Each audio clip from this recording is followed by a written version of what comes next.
Good afternoon and welcome to the Midday News. I'm Shamela Pullen. Here's what we have in the bulletin. JMEA wants more details on local procurement policy for foreign investors. Woman who sustained injuries in market fire dies. And later in sports, Cavalier to clash Inter Miami in CONCACAF Champions Cup second leg. Now the details. The Jamaica Manufacturers and Exporters Association is adopting a wait-and-see approach regarding the government's plans to implement policies for foreign investors. This is particularly hotel chains to procure local products. Janella Precious reports. The Jamaica Manufacturers and Exporters Association, JMEA, says it's eagerly awaiting clarity on the government's plans to implement policies that would require foreign investors to procure local products. Finance Minister Favour Williams gave the hint during the 2025-2026 budget presentation. The JMEA says it is cautiously optimistic about the potential impact on local businesses. We haven't made the inroads that we would like on ensuring that there are local manufacturers who are more involved in the supply chain to the big hotels. I'm actually at an event in Mobay today where we are linking up Jamaican manufacturers to the hoteliers in a networking event. So we continue to work, but we haven't seen the inroads that we would like and that we need to. The association says it wants to ensure that any policy changes will truly benefit local businesses and the wider economy. Small country like Jamaica, especially with the economy that we have, we need more linkages to be created, and we need to try and find ways of getting them to buy more locally. Because look here, the beds that are made here are no different than the beds that they're importing. We have provided costings, we've provided samples, we've met specifications, we produce on the US license. And so it's the same mattress produced here, it's the same mattress produced in the DR, it's the same mattress produced in Spain under that particular brand. Right? Because we have to follow certain standards from those international brands. The JMEA is expected to further engage with government officials to discuss the proposed policies. Chinese paints are coming in to paint these hotels, paints from Spain, paints from wherever. When we have 5 or 6 major and international branded paint companies in Jamaica that can more than provide the needs of the hotel industry. There is enough bedding manufacturers like myself here to provide more than the capacity needed. The supplies of other things like water and ketchup and all the different spices and the different things that we produce here in Jamaica and the shampoos and whatever. There's no reason why hotels operating in Jamaica cannot find ways of procuring. Janella Precious, TVJ News. To a TVJ News follow-up. 47-year-old Donna Legisler from Crane Road, St. Elizabeth, has succumbed to her injuries following a market fire. Ms. Legisler suffered 80% burns at Black River Market on March 5. She was admitted to hospital. The Black River Police are investigating persons who may have used gas to start the fire. A fire at the Maypen Cemetery in St. Andrew has since been contained. Residents are now breathing a sigh of relief. Karen Simpson reports. Several communities in St. Andrew were engulfed by smoke after a sudden fire broke out at the Maypen Cemetery on Wednesday. It's understood that the fire quickly spread, however, it was contained by a unit from the Trenchtown Fire Brigade. Superintendent of Cemeteries for Kingston and St. Andrew, John Cornwall, believes the cause of the fire varies. I was here in the office and I only saw smoke started to come up. And it may cause through person that we have here who's living on the compound, who is of unsound minds. You have persons who pass through the cemetery who are smoker. They may be smoking and drop a cigarette butt, and so that would have caused the fire. He said burials were not affected. CEO of the Kingston and St. Andrew Municipal Corporation, Robert Hill, said the fire was not an immediate threat to facilities in close proximity. We have the Tivoli High School, which is to the west of the cemetery, as well as the Horizon Remand Center to the east of the cemetery. Is it affecting any of those? It is not now affecting any of those facilities at the moment. But for president of the Denham Town Community Development Center, Dylan Gale, the communities were severely affected by the smoke. Smoke, as you can see, smoke in the air, so it's affecting the surrounding community like Denham Town and Tivoli, where the cemetery is based, Rima, even the very inmates have called and all of that. Even the motorists, the public, the motorist public that is traveling along the thoroughfare here right now.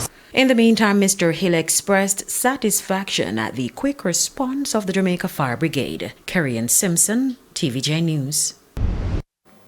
One environmental consultant says the process that led to the clearing of land at Fort Rocky is a major technical breach. Lenroy James was a guest on Smile Jamaica this morning. Antonia Atkinson reports.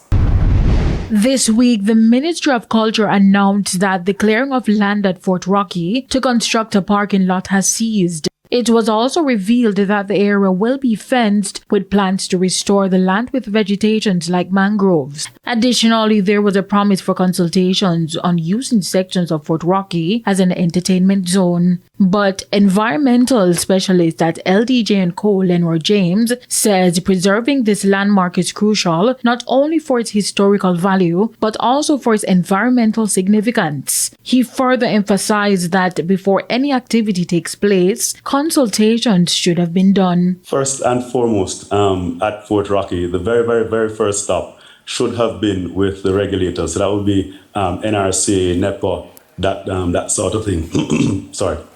That should be the very first stop. Once you get to that space, what will then happen is that the application process will take place. And then you now have the other agencies and stakeholders, because the NRC Act, it does speak to what is supposed to happen. So even though we're talking about the NRC Act from 1991. James noted while the push for development continues, a balanced approach is needed to protect the mangroves. It's going to be difficult to actually just pull down a time for it to be restored. At this point, we'd have to do a little bit more research into it. But again, we come back to the NRC Act again, right? It also empowers the minister, where the minister can instruct the JCF to enter the premises and ensure that it is put back to where it ought to be. Now, it may very well be that getting it restored to what it should be might be a significant cost. The site was cleared without the proper protocols. And I don't believe that the average Jamaican or any Jamaican gets up and sets out to break the law. But when you look at what happens, this is a technical breach. He added that educating the public is crucial, noting the need for adherence to proper protocols. The issue with something like this is that policymakers are the actors in this sort of thing. And while we can argue the point that public education may not be at the highest level, so we can probably do some more with that, but policymakers that are going out and doing things backwards. Antonia Atkinson, TVJ News. A section of a building that houses the Belfield Postal Agency and Belfield Police Station in St. Mary collapsed Monday. The workers are now fearful. Councillor for the area spoke to our news team about the situation. The fact is that building has been there for a number of years, because I'm up in age, and ever since even going to primary school, I am aware the post office was there. Actually, where the police is housed now is the postmistress who used to live in that section in the earlier days. The fact is, and I was trying to find out who actually owned the land, because I was told that it was donated to the postal service. But the neighbor who would be able to tell me based on his title, is actually traveling. The councillor says the building poses a serious threat and he will be making representation. He is also calling the relocation of both the post office as well as the police station. I know the post mistress has been complaining for quite a while, but as you know, it's fallen under the purview of the postal service. But nevertheless, as I said earlier, whenever I am made aware who is the owner, because you can't make a move without establishing ownership. I would also I would like the police station to be relocated because they are serving the community very well. It's time for a break. Stay with us. More stories when we return.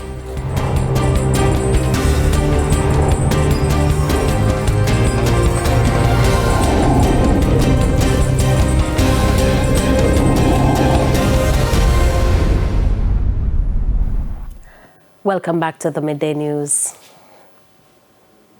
It's now time for the Business Minute. Tax Administration Jamaica TAJ will be opening its tax offices in every parish across the island on a Saturday. This according to Finance Minister Favour Williams, who made the announcement as she opened the budget debate Tuesday. She says the move is to make it easier for people to pay taxes. It doesn't make sense to me that Jamaicans will wake up early on a weekday morning, wait for a bus or taxi, journey many miles from their homes to get to a tax office, and they get there and have to wait in line. We should be rolling out the red carpet for taxpayers who told us in a survey that I showed you earlier that they understand the implication if TAJ does not collect taxes. She says the dates for the start of the Saturday openings will be announced. Further afield, Congress is edging closer to a potential government shutdown Friday night. A continuing resolution that House Republicans passed needs Democratic support to clear the Senate. Majority Leader John Thune is setting up a vote on the plan. Democrats are holding out for concessions aimed at reining in Dodge's spending cuts. Senate Minority Leader Chuck Schumer says his party has enough votes to block the CR, but Democrats don't want a shutdown either. On the flip side, Republicans are refusing to support Democrats' stopgap plan. It would fund the government for about another month to allow time for bipartisan negotiations. And that's it for the Business Minute. I'm Kerry-Ann Simpson. Time now for the top regional and international stories. In the region, government officials in Guyana are threatening to press treason charges against those supporting Venezuela's attempt to install a governor in the disputed Essequibo region.